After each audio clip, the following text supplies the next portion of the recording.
강연 제목을 학교의 암과 박, 그래서 부제를 자기 형성의 시공간을 찾아서 이렇게 했는데 그 경로가 복잡하다는 걸 전제로 해서 오늘 말씀을 풀어갈까 합니다.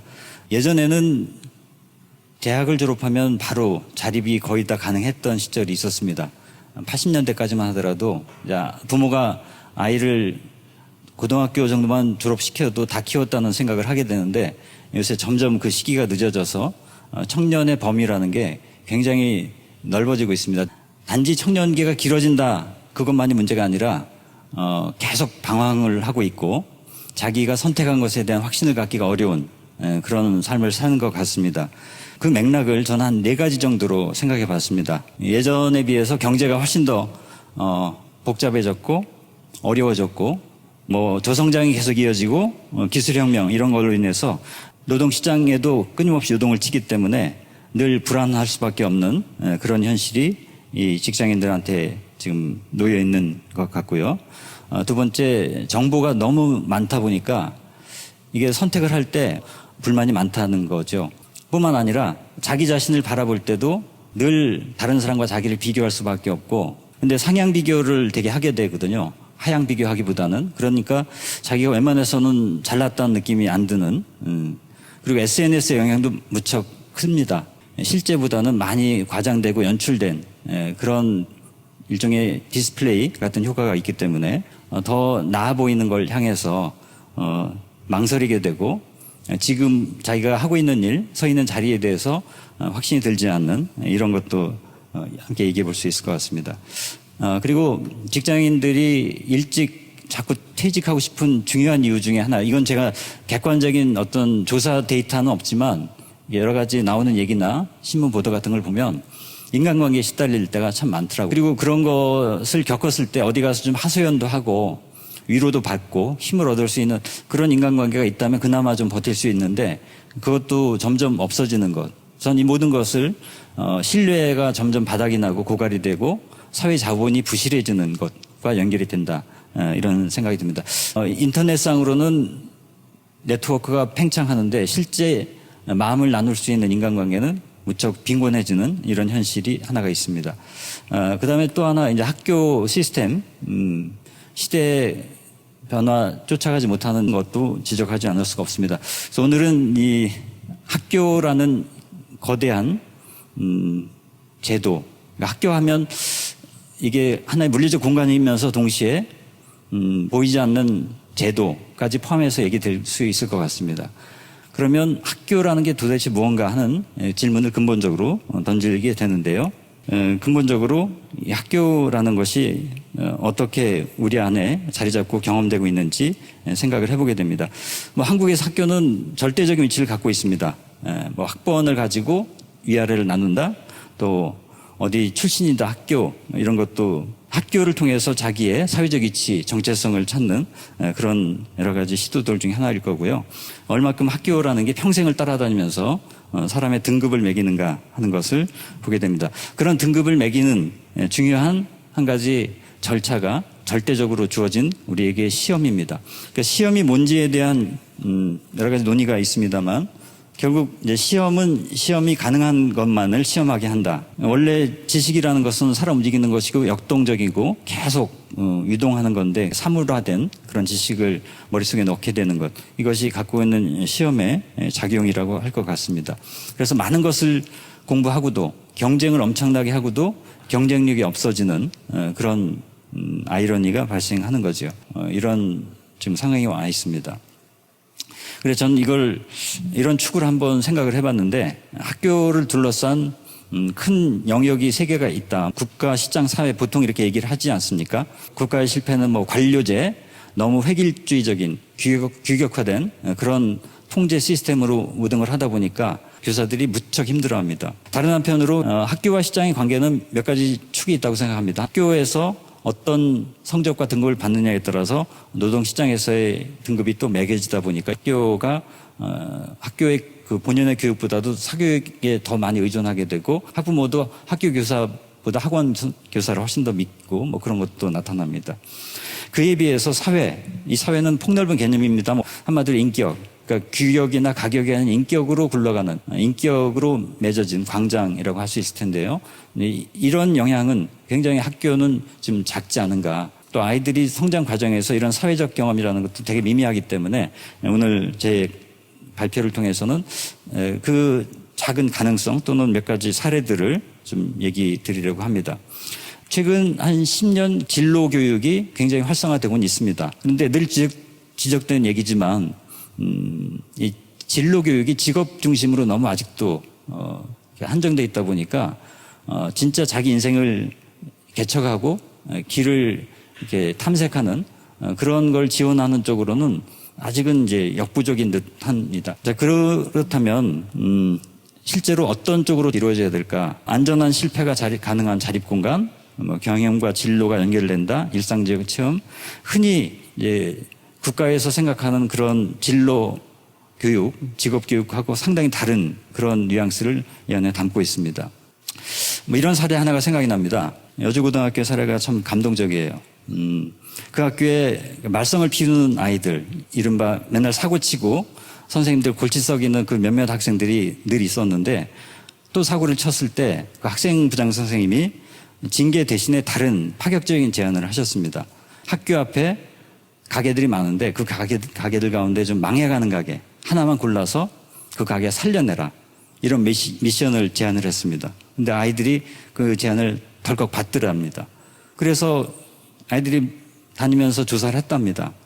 결과 떡볶이집 하나를 찾았대요. 아이들이 매달린 거죠. 이 떡볶이집 어떻게 살려낼까. 간판도 디자인 새로 하고 내부 좀 청소도 애들 다 동원해서 친구들이 다 있으니까 자원봉사를 다 해서 바꿔내고 또 아이들한테 홍보시켜서 좀 맛있는 메뉴 개발했으니까 와서 먹으라고 그러고 선생님들한테도 또 홍보하고 해서 갑자기 가게가 대박이 난 겁니다. 그중에 한 여학생이 네가 좀 인수하면 안 되겠냐.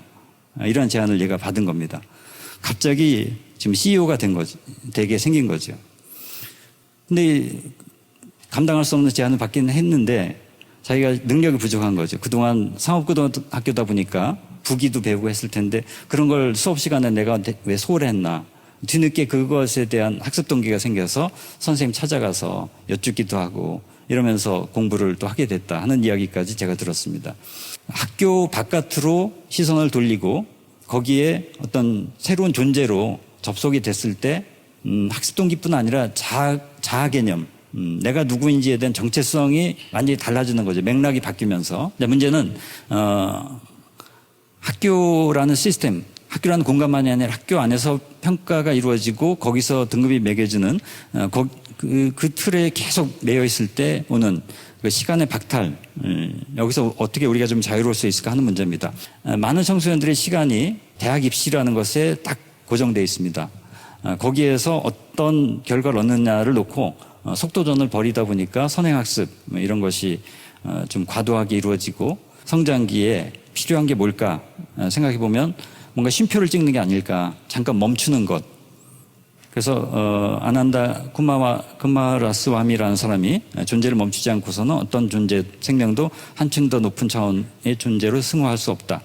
이게 에릭슨이 얘기한 뭐 유예기 이런 것과도 연결이 된다고 생각을 합니다. 이렇게 멈춰선 시간의 의미를 자기 생애를, 자기 인생을 말이 되도록 기획하는 것, 어떤 스토리로 엮어내는 것, 자기 시간의 주인이 될 수 있는 것이라는 거지요. 시간의 주인 되는 것은 간단한 작업은 아닌 것 같습니다. 중요한 것은 몰입을 할 수 있는 시간이 얼마큼 많이 확보되는가 하는 게 관건인 것 같습니다. 몰입이라는 건 다른 게 아니라 자신의 경험과 마음을 통제하는 힘. 통제감, 내가 하는 일을 내가 조절할 수 있고, 내가 주인으로서 제어한다는 것, 그때 오는 그 만족감, 행복감 이런 것을 얘기를 하고요. 그다음에 어떤 목표를 위해서 주의를 자유롭게 사용하는 경지, 이제 경험들이 서로 조화를 이루면서 의식의 질서가 잡히고 사고, 의도, 감정 그리고 모든 다른 감각들이 하나의 목적에 집중되는 것. 그러니까 우리가 가장 참 시간이 뿌듯하고 충만하다고 느낄 때가 바로 이런 경지입니다. 그럼 청소년들, 10대들의 경우에 이런 몰입은 어떻게 이루어지는가? 그 왜 중요한가 할 때 복합성을 갖고 있어야 된다는 생각을 하는데, 그 복합성은 내가 다른 사람과 다른 고유한 개성을 가진 존재로 발견을 하고 그걸 계속 확인해가는, 그걸 만들어가는 그런 움직임이 하나가 있고요. 그게 분화하고, 다른 하나는 또 상반되게 다른 사람과 내가 연결이 되고 서로 결합되는 것. 그게 아이디어일 수도 있고 뭐 어떤 활동일 수도 있겠죠. 그게 조화를 이룰 때 복합성을 획득하는 것인데, 10대 때 이게 어떻게 확인할 수 있는가? 이 몰입과 진로라는 책이 있습니다. 네가 지금 뭐 하냐? 그래서 4가지 질문을 합니다. 일을 하냐? 여기서는 일이라고 하지만 일과 공부를 함께 놔도 될 것 같습니다. 워크. 일하냐? 놀고 있니? 아니면 둘 다니? 둘 다 아닌. 일이나 공부도 아니고 노는 것도 아닌 이 4가지 항목 중에 하나를 고르게 하는 거죠. 나는 지금 일이나 공부를 하고 있다가 28% 정도, 놀고 있다 또 비슷하게 28% 나오고요. 둘 다라는 게 10%가 안 나옵니다. 둘 다 아니라는 게 무려 30 몇 프로 가장 많이 나오고 있습니다. 전체적으로. 그 핵심은 뭐냐면 일과 놀이로부터 모두 유리된 범주는 여러 가지로 일과 놀이가 균형을 이룬 활동과 정반대되는 현상을 보인다. 일과 놀이 요소를 모두 갖는 활동은 목표가 뚜렷하고 만족을 주는 미래의 직업으로 올라가는 사다리를 제공하고, 이런 요소가 모두 결여된 활동은 직업적 소외감으로 연결되기 십상이다.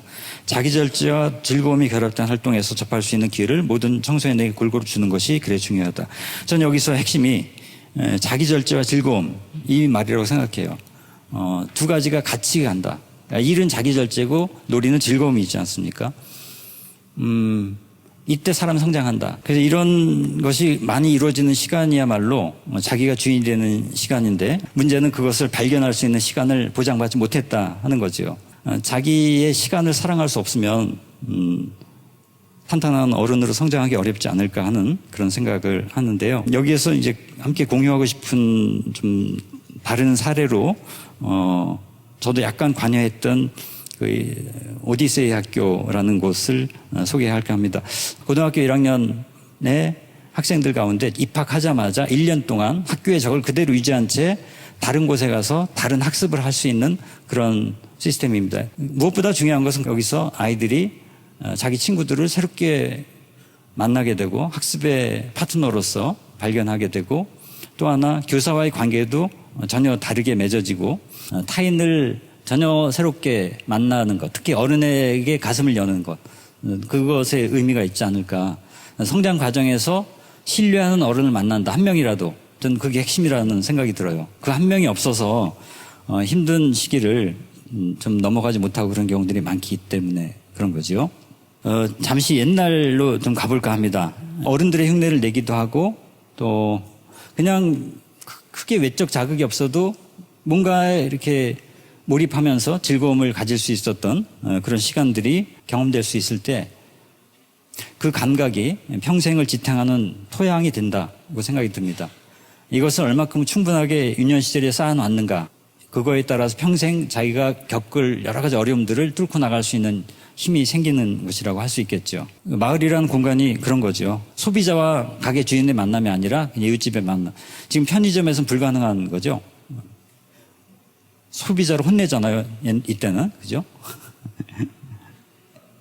그러니까 가게 주인이 이전에 옆집 아줌마였기 때문에. 그러니까 칼 폴라니식으로 얘기하면 경제적 관계 이전에 사회적 관계가 먼저 있었던 것. 사회적 관계 위에 시장이 존재했던 그런 상황이라고 볼 수 있겠습니다.